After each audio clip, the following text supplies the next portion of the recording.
Díogwyd, is Misha Ryan Anshaw. The story for this episode was suggested to us by Cork man in Philadelphia, Peter O'Halloran. Gurv Mahagud Peter, and is fáilte go dtí an scéal. Taristeach.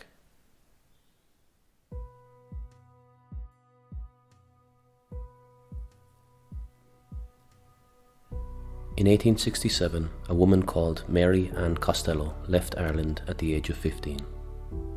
2 years later, a man called John Henry Kelly left Newport in Mayo and made the journey across the Atlantic. Both were children born less than a decade after the end of the Catholic genocide in Ireland, as a great hunger was inflicted upon the people who called the Emerald Isle their home. When both John and Mary stepped foot onto the boats built for cargo and not humans, they were taking the risk of death at sea rather than to continue to live in Ireland. Such were the conditions at the time. Bundled into the belly of timber ships without toilets, windows, and using straws for beds, they waited in the dark for 6 weeks in the hope that first they would survive, and second that life might be just about okay on the other side. In the dark, stories were shared and songs were sang as the dead were thrown overboard as and when death arrived. To get on the ships, families tried their best to save just about enough to get one child a ticket. The hope then was that the child would survive and raise enough money on the other side to pay for their siblings to join them in the years that would follow. When John Henry and Mary arrived in America, they met through the Irish community in Philadelphia and married. This story is not specifically about them, however.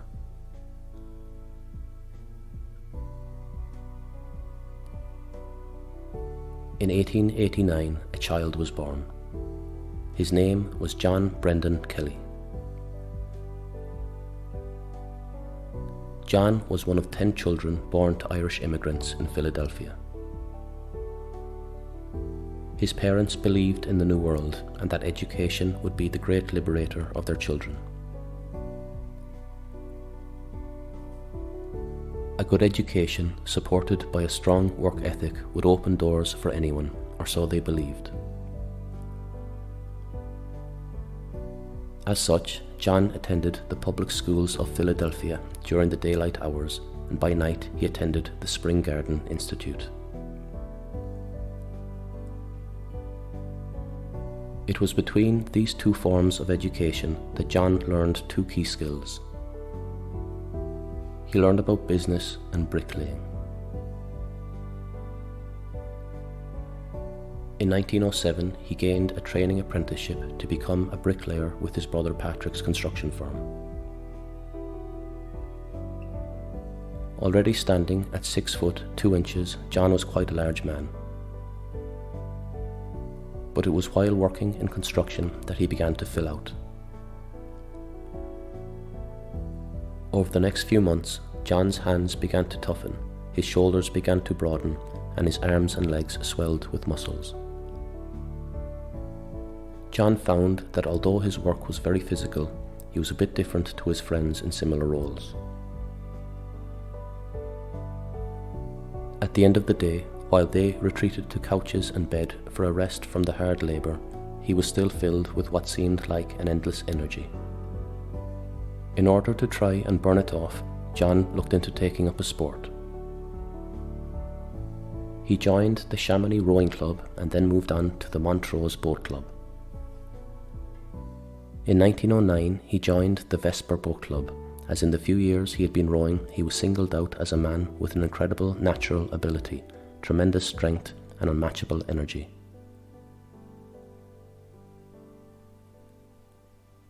It became a very common sight to see the massive Irish bricklayer going up and down the Schuylkill River that crosses Pennsylvania.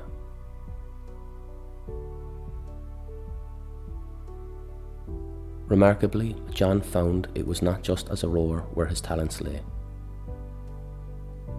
He was a natural athlete, and for a time John was a bricklayer, a rower, a basketball player, a baseball player, and an American footballer. Not only did he compete, he excelled in them all. It was rowing, however, which remained his first love. John began to compete at state level and then in the nationals. By 1916, he was a national champion and recognized as the best sculler in America. In 1917, his sporting career ground to a halt as the nation of his birth came calling, and John was invited to the Armageddon as World War I leaked across the borders of Europe. John took his tin hat and his gun and left for war. For the next year, John lived in hell. Physically, he was running through minefields, pulling what remained of his friends to safety, boiling down dead rats to use their fat as oil to cook his dinner, and afraid to sleep in case he was gassed or shot. Mentally, however, John was on his boat, floating up and down the river.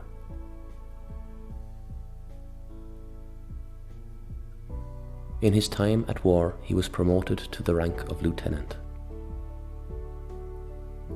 During the rare breaks from the slaughter, the men at war had some avenues for recreation while in Europe. John heard of a boxing tournament which was taking place and figured it couldn't be much harder than any of the other sports he was excelling in. Given his size, John was entered as a heavyweight. In the early rounds, he dispatched all competitors. In the final fight of the tournament, John turned awkwardly on his ankle to avoid a punch from Gene Tunney, the man who would go on to become a professional world champion, and shattered the bones in his ankle.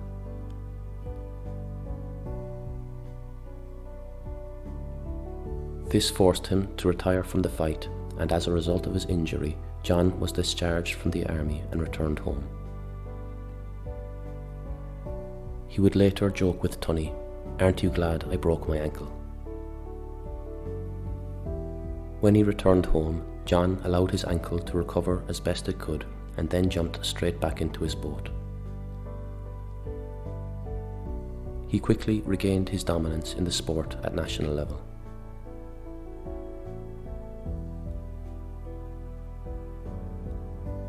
At this stage, money was beginning to become available for competition winners, and John saw this as an opportunity to become somewhat professional.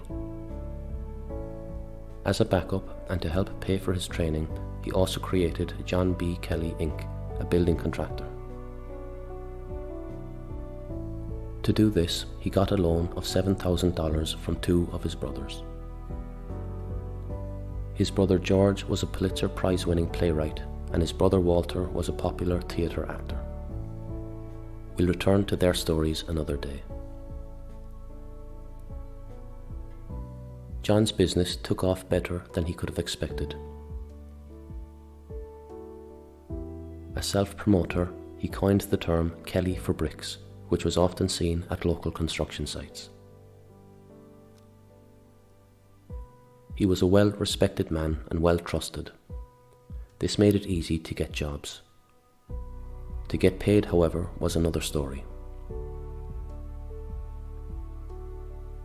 Becoming frustrated with how slow people were to pay him, and therefore slowing down his ability to pay his own men, John came up with a unique way to guarantee a quick payment from his clients.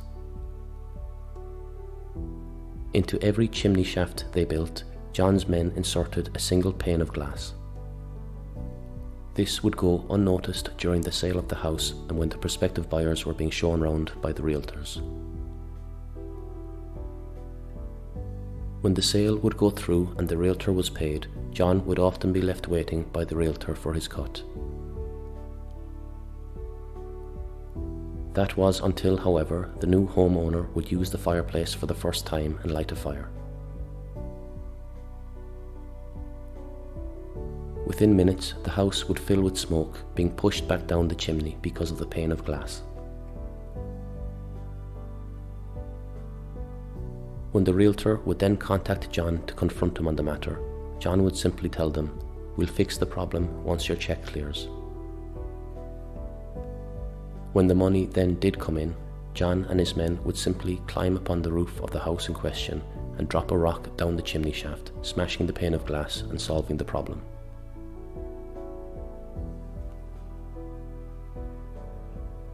Whilst still rowing and running his now successful business, John began to play American football again, and in 1919 he was approached to become professional. For 2 seasons he played for the Holmesbury Athletic Club and won 2 Philadelphia City Championships. John's best moment in their jersey came against a team from Camden, New Jersey, where he scored 3 touchdowns in the first quarter of the game. In the same 2 years he played professional football, John won 126 single-scull rowing races in a row. In that winning streak, he won 6 national championships. Being the picture boy for the sport, John applied to compete in the Diamond Sculls event at the Henley Royal Regatta in London. This was the most prestigious event in rowing. However, it had rules to rule out the likes of you and me, as well as John. Rules about dress codes, rules about dining, rules about stature, rules about who you were. John's application to compete was dismissed, as although he was a serial champion, his qualification as a bricklayer disqualified him from being able to compete. It would not be very proper for the organisers of the event to let an Irish bricklayer compete in front of King George V, who would be in attendance. By the time he discovered he could not compete, John was already in London ready to go, as he did not receive the letter before leaving Philadelphia. Outraged, John took it upon himself to qualify for the 1920 Olympics in Belgium instead. At the time, John stated himself, "I'll go to the Olympics now for sure. I want to get a crack at the man who wins the Diamond Sculls." John eased through the heats and found himself in the final with the man who won the Diamond Sculls event, British sculler Jack Beresford. The two were neck and neck for the entire race in what today is still recognised as the closest rowing event in Olympic history. As they entered the final stretch, the two couldn't be separated. That was until John left out an almighty roar and pushed harder than ever before. He won the race by a single second. Truly exhausted for the first time in his life, 30 minutes later, John was back in the water again with his cousin Paul Costello for the double scull event. Here, John and Paul took home gold. We'll return to Paul's story on another occasion. John's achievement of winning 2 gold medals in rowing in a single day has not yet been matched by any Olympic rower since. After the Olympics, John returned home, successful but still bitter about the Henley event. When he got back, John took his racing cap from his bag and put it into a parcel. On the parcel, he placed a note and posted it from his local post office. The woman at the post office till was shocked by the address on the parcel and questioned the sanity of John. John assured her that he was mentally fine and he knew what he was doing. The note simply said, "Greetings from a bricklayer." It was addressed to Buckingham Palace and for the attention of King George.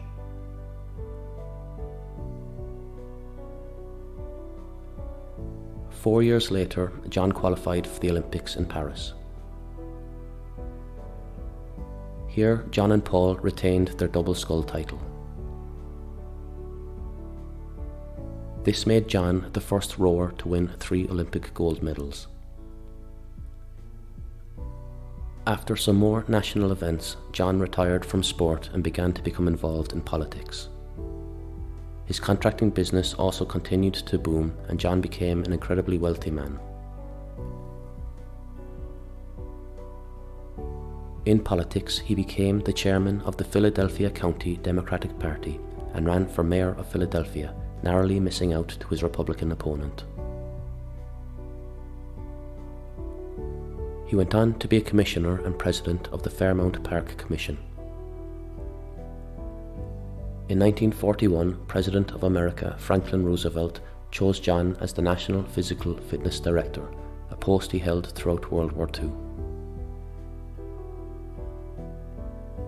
It was John's responsibility to ensure all those who went to war were physically ready for it through the programs he designed. John also served as the president for American rowing. Today, he is the only rower in the United States Olympic Hall of Fame. He is also a member of the United States Rowing Hall of Fame, being inducted on the same day as his son John Jr. This brings me on to John's personal life. In 1924, after John's second Olympics, John married his long-term girlfriend, the daughter of German immigrants, Margaret Meyer. Margaret was a Lutheran but converted to Catholicism before their marriage, as it was important to John's parents that their children be Catholic, honouring the Irish who were persecuted for their beliefs. Together, John and Margaret had 4 children. Margaret Jr. was born in 1925.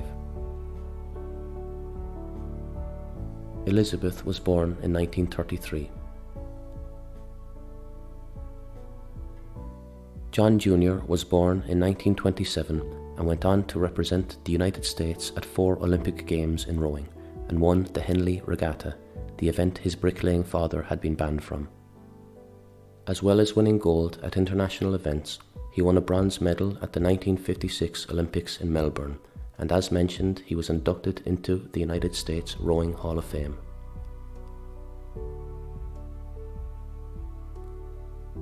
Grace was born in 1929. The name Grace on its own may not mean a lot to you, but what if I said her full name? Grace Kelly went on to star in such movies as Hitchcock's Rear Window, High Noon, To Catch a Thief, and Dial M for Murder. She won Best Actress in the 1955 Oscars.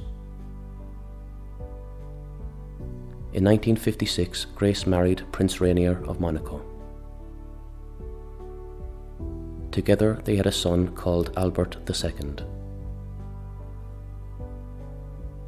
Today Albert is the sovereign prince of Monaco, the prince whose mother was Hollywood royalty, the prince whose grandfather was a bricklayer, and the prince whose great-grandparents each survived 6 weeks in the belly of coffin ships in the hope that life might be just about okay on the other side. In 1970, John suffered from intestinal cancer and passed away in his home.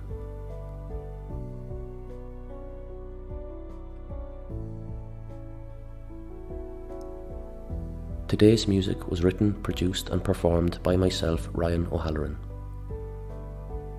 The story was researched and scripted by Oren.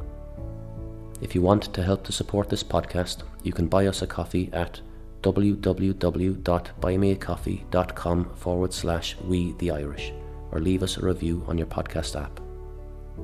Ryan is Sanam Dum, Gurav Mahakat, Slánanish.